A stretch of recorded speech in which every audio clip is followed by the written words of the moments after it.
ګرانو مینوالو د غزل نه وړاندې یو شعر د خپل تور سالو د لاندې او په سترګو مې لاس کېده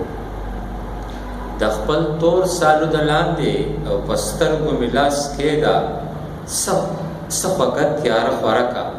ګرانه ستړی یم چې دمه شم د غزل شعرونه دي لشې لشې باڼه کافران دي مولوي صاحب تارونه یې چیړلې د ایمان دي مولوي صاحب خالونه دي او زلفې دي او شونډې دي او خلک خالونه دي او زلفې دي او شونډې دي او خلک د سور دوزخ په لاره ټول روان دي مولوي صاحب او هم دلته انسانان د زهرو ډک دي او چیچل کړي هم دلته انسانان د زهرو ډک دي او چیچل کړي په قبر کې خو لوی لوی خاماران دي مولوي صاحب روجه ده او ابلیس د الوات سره تړلی روجه ده او ابلیس د الوات سره تړلی خو بیا مو په ژوند کې شیطانان دي مولوي صاحب ته وګوره کتاب کې خان به ټول عمر خاني کړي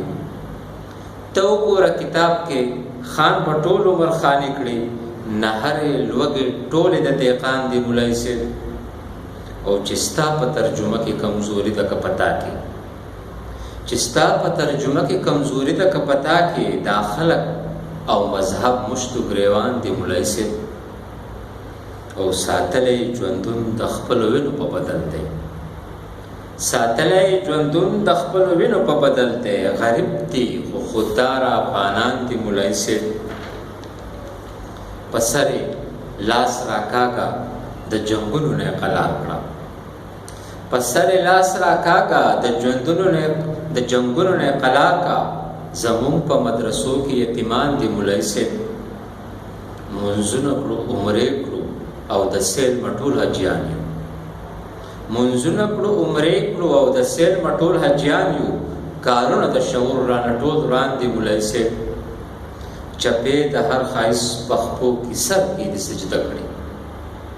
چپې د هر ښایس پخپو کې سر کې د سجده کړي ساګر او غورځنګونه قدردان دي مولوي صاحب ډېر لازم ده چې زموږ یوټیوب چینل پښتو مشاعره سبسکرایب کړئ او ورسره ټالۍ هم ووهئ